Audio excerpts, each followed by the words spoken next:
Hello everyone. मेरा नाम आशीष सुंदरम है और ये मेरा दूसरा वीडियो है कंज्यूमर प्रोटेक्शन एक्ट के बारे में सुंदरम त्यागी क्लासेस नामक चैनल पर। तो आज हम लोग बेसिकली डिस्कस करेंगे कंज्यूमर प्रोटेक्शन एक्ट के बारे में ही, जो 2019 में अमेंडमेंट के साथ एक नया फॉर्म लिया था। और इस आज की वीडियो में हम लोग देखेंगे कि इस एक्ट का प्रियम्बल क्या कहता है और इस एक्ट के ऑब्जेक्टिव्स क्या कहते हैं। तो चलिए शुरू करते हैं। अगर सबसे पहले हम लोग बात करें preamble of the consumer protection act के बारे में, तो सिंपल इसका मीनिंग ये होता है कि ये एक्ट सिर्फ और सिर्फ कंज्यूमर के इंटरेस्ट को देखते हुए बनाया गया है और इस कंज्यूमर के इंटरेस्ट को प्रोटेक्ट करने के लिए काफ़ी सारे अथॉरिटीज़ को बनाया गया, जैसे कि district consumer commission, state commission, national commission, फिर सेंट्रल प्रोटेक्शन कंज्यूमर अथॉरिटी, उसके बाद फिर नेशनल लेवल पे, स्टेट लेवल पे और डिस्ट्रिक्ट लेवल पे काउंसिल्स बनाए गए लोगों को एडवाइस करने के लिए कि उनके राइट्स क्या हैं, उनके ड्यूटीज़ क्या हैं, और अगर उनके साथ कुछ कंज्यूमर के साथ अगर कुछ गलत होता है तो उनके पास कौन कौन से रेमेडी वर्क हैं कि वो क्या कर सकते हैं। तो इस कंज्यूमर के इंटरेस्ट को प्रोटेक्ट करने के लिए काफ़ी सारे अथॉरिटीज़ बनाए गए हैं, ताकि एक निश्चित समय पर कंज्यूमर के डिस्प्यूट का सॉर्ट आउट किया जा सके, उसका सेटलमेंट किया जा सके, और कोई भी एक बहुत क्या कहते हैं बहुत ज़्यादा कोई पावरफुल बिजनेसमैन लोगों को लूट ना सके। तो ये प्रियम्बल कहता है कंज्यूमर प्रोटेक्शन एक्ट का कि सिर्फ और सिर्फ उसका काम है लोगों के इंटरेस्ट को, कंज्यूमर के इंटरेस्ट को प्रोटेक्ट करना, और इसके लिए काफ़ी सारे अथॉरिटीज़ को इस्टेब्लिश करना। तो अब हम लोग देखते हैं कि what are the objectives of consumer protection act. तो पहला ऑब्जेक्टिव है simple, inexpensive and speedy remedy to the consumer. तो जैसा कि हम लोग प्रियम्बल में देखें कि कंज्यूमर प्रोटेक्शन एक्ट इस्टेब्लिश हुआ था लोगों के, यानी कि कंज्यूमर के इंटरेस्ट को प्रोटेक्ट करने के लिए। तो इसको प्रोटेक्ट कैसे करेंगे? तो अगर कोई भी कंज्यूमर का डिस्प्यूट आता है तो उसके जो भी डिस्प्यूट्स हैं उसको हम लोग स्पीडी लेवल पे और बहुत सिंपल लेवल पे और बहुत इनएक्सपेंसिव लेवल पे हम लोग इसको सेटलमेंट कर सके।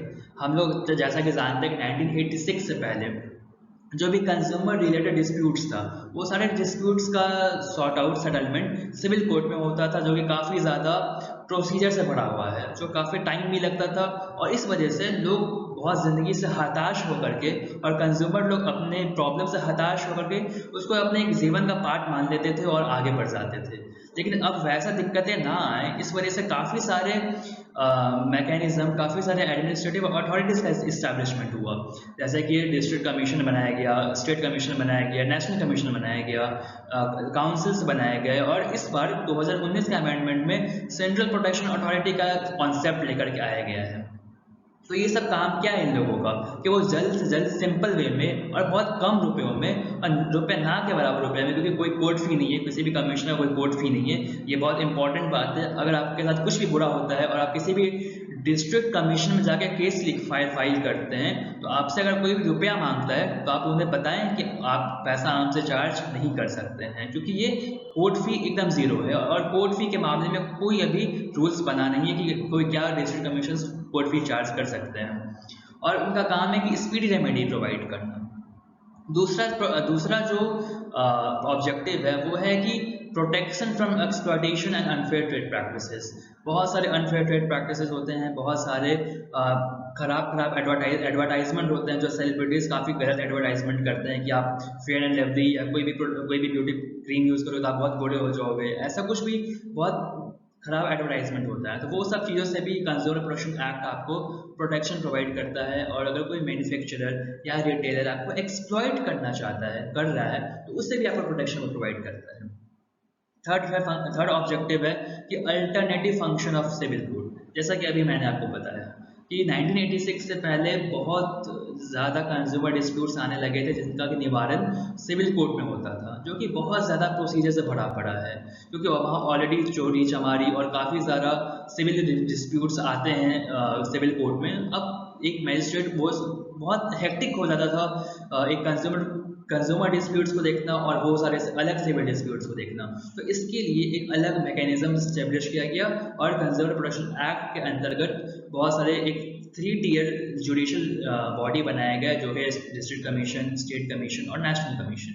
चौथा तो आप लोग जानते ही हैं, प्रोटेक्शन ऑफ कंज्यूमर इंटरेस्ट। वो प्रियम्बल भी यही कहता है कि लोगों के कंज्यूमर के इंटरेस्ट को प्रोटेक्ट करना ही काम है क्या कहते हैं कंज्यूमर प्रोटेक्शन एक्ट का।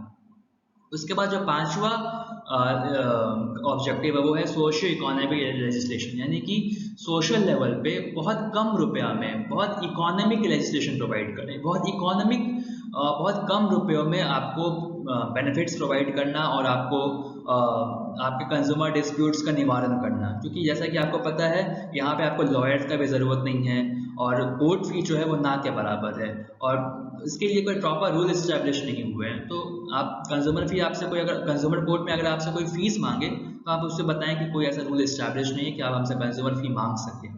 और इसमें दिया हुआ है कि कोई भी कंज्यूमर से रिलेटेड डिस्प्यूट्स आते हैं तो इस एक्ट के अकॉर्डिंग उस कंज्यूमर डिस्प्यूट्स को 3 महीने में या अधिकतम से अधिकतम 5 महीने में उसका निवारण करना है।